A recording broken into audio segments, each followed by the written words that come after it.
Things are heating up, of course, as we all know, in Russia. And there's people getting on their bike to get across the border. There's people setting fire to those offices that contain the legal papers that would be needed to mobilize individuals. There are people actually protesting, taking their life in their hands, or at least 15 years of their life. And of course, if they're men protesting, they're going to be hauled into a police station and immediately given their mobilization papers. This is a miserable time to live in Russia. Well, people aren't living in Russia.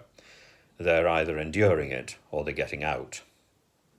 There is a small minority that, of course, is militant, or that has been so overwhelmed by the propaganda that it believes that Russia is under threat by NATO. This is laughable. And the hatred that is coming from the Kremlin hawks is extraordinary. I had somebody visit me the other day, and with all honesty, she sprouted stories which were simply incredible.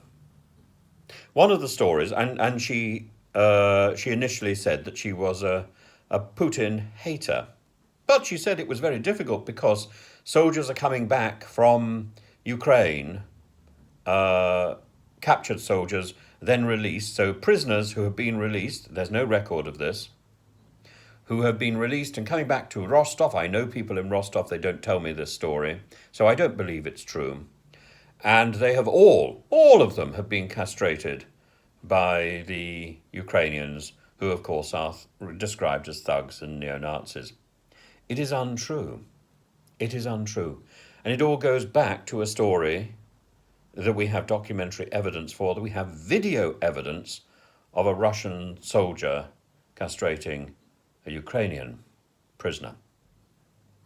And what is this? It's a vexatious counterclaim. It's a self-serving fabrication. And to make an assertion without evidence, well, legally, you can just dismiss that assertion without evidence. So if there is evidence of this sort of atrocity happening on a regular basis, then where is it? If this story is so true, then why would the Russian TV stations not be filled with it? Filled with it, because it would justify their propaganda that Ukrainians are not only a non-state, they're also subhuman, and they're acting like the neo-Nazis that the Russian state claims they are.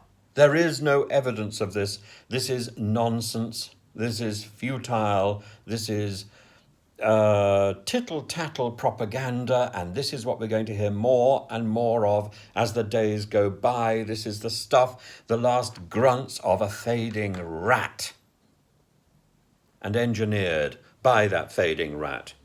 Putin needs to recognize that the time is up, and he needs to negotiate some sort of solution for himself and his immediate family.